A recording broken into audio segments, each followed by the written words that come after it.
So back, finally figured out how to do this plastic. So what I've been doing for lots of tries is all the trim, all the fender trim and stuff like this, it's not getting rust applied to it. I wanted to make it look old and white and faded like you see on the newer trucks. I figured all this rough stuff would be rubberized on the real truck and should look nice and weathered to match our paint job we just pulled off. So the way I've come up with doing this, after trying lots of things, was really simple. 220 grit sandpaper, and just real lightly take apart, sand it across here.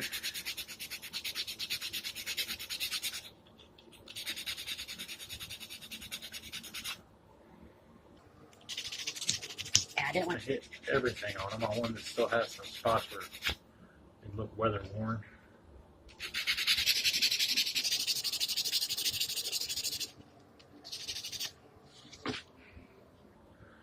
Dust off of it. After we get done, got a nice roughened texture that just highlights all the high spots. Do that on all these pieces.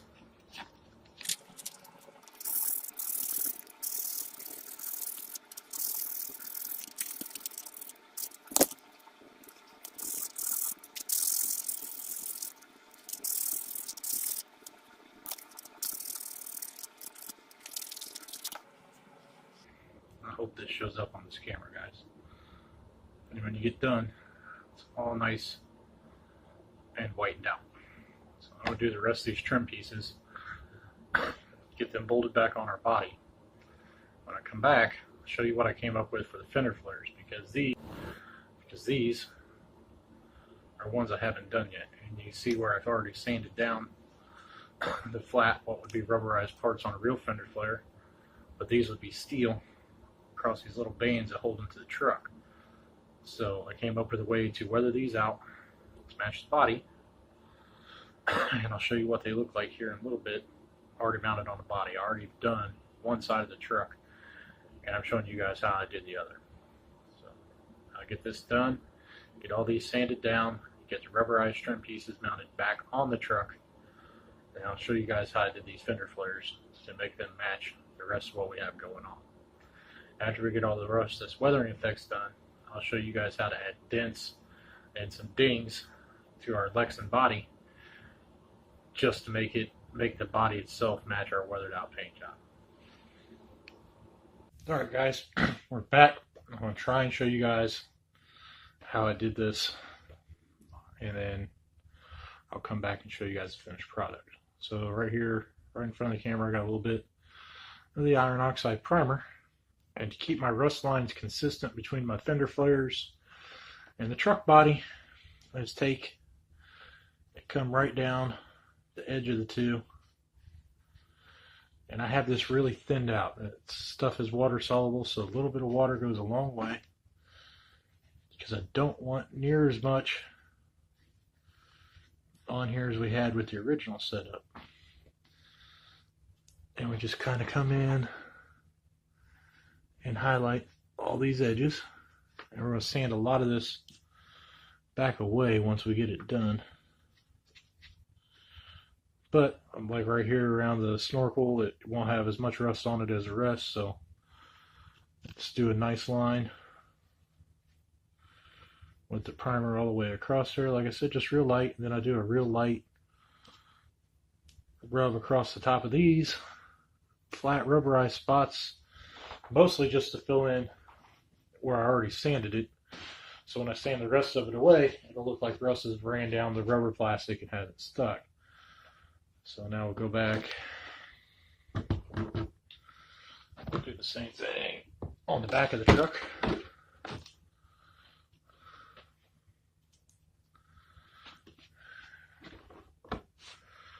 And again, just real light right down the edge where the fender flare meets the actual body. Be a real light line right through there because of the rubber trim. Anyway, come right up the back side straight into the rest of it. Now, put the brush back in the water, grab our orange oxide.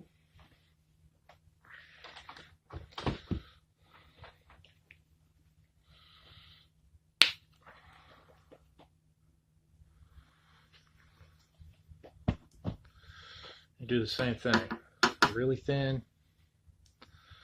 lots of extra water on the brush, and we come through and we go over our primer coat real light. Like I said, we're not trying to pull off as much weathering as we had on the rest of the body. Kind of want these to have a slightly newer look. Then I'll really water it down and come in here and just real light across our rubbered sections.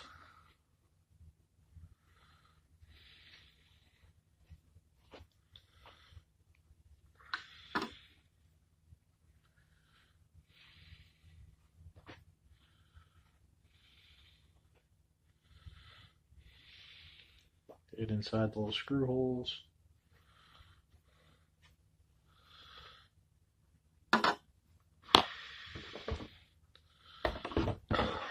And now we do the same thing on the back side of the truck. Just real light, right along our seam where these meet up with the body. Real light right through there. After we get that done, come in here and really thin this out and come right down our flat sides.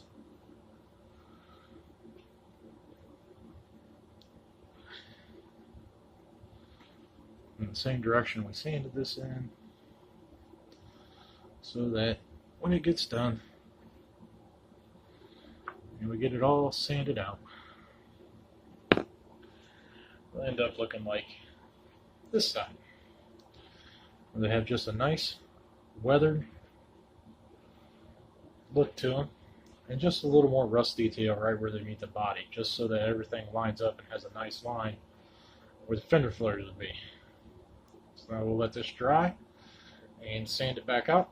And when we come back, I'll show you guys what I'm doing to the bumpers, and then we're going to start adding dents to this body.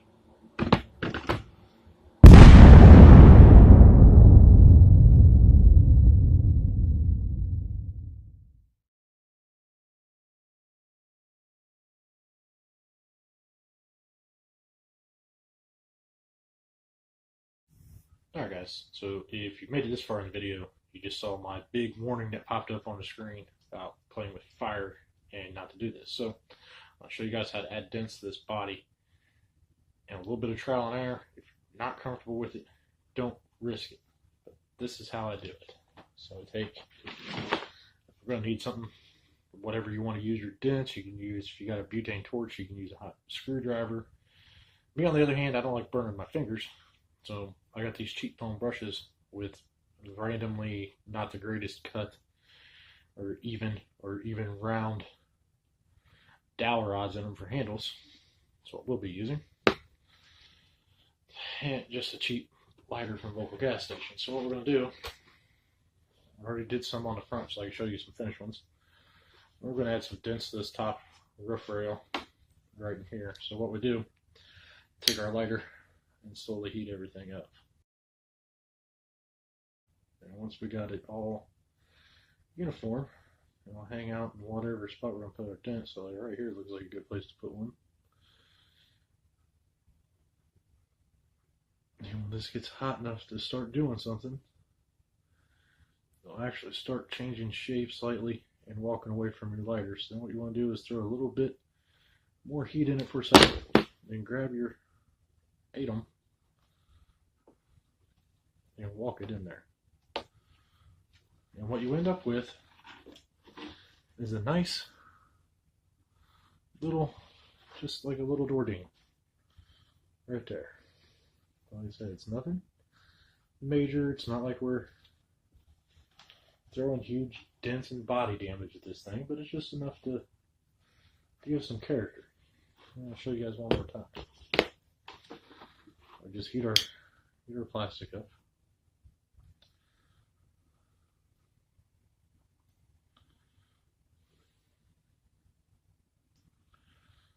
Again, it's really easy to overheat this, which is bad because you don't really only got one shot at pulling this off.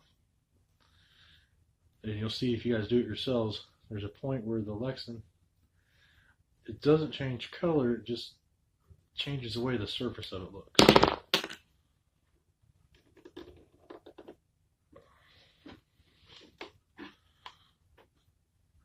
And there we go. He backed into a big tree on that corner, but it shows you guys what's up better on this camera. And when we get all this done, I've already done the front of this truck in some places. And once I get all the new rust spots sanded down, I'll be back and show you guys what it all looks like. Alright guys, so I told you I'd show you how I did these bumpers. This is the back one. Figured it didn't want to be banged up too bad, but I just did the same thing we did on everything else. Just sanded it down, and then you gave it a real light coating of our rust. And what we end up with is this. Very nice, not super beat up, but nice faded, rusted look. And then I did the same lighter treatment that we did on the body here and on this one headlight bucket where I got a lot of damage on the body. And did the same thing. I just heated it up with a lighter, real nice even until it got soft and pliable. And then on these, I took a screwdriver and folded them back. But since we'll eventually be putting a winch on here, I wanted to run my cable across the front and up over the roof rack. So I wanted a nice pull point where it's going to be at. And then, like I said, the headlight did a lot of body damage on that side of the truck. So I wanted to make it look like that side of the push bar had been bent in. But that's how simple this is. They said the next cut back will be to our finished product on the body side of things, and we'll be done with this body project. Alright guys, and here's our finished product. All put back together, dented, weathered out, just a beat up old trail truck. And I'm pretty happy with the way it came out. Let me know what you guys think. And next couple videos we're going to do, get out and get some running, since it's not supposed to be a frozen tundra in this part of the country this weekend.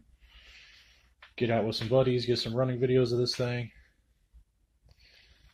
and see what we're going to do to it next. I know I'm going to do a video on cleaning up the wiring on it, because I did kind of rush getting this thing put together. So I'll go back in, clean the wiring up, and do some other odds and ends maintenance type work. But we're going to get it out this weekend and beat it down and show you guys what this truck's capable of. Thank you. Remember to like and subscribe.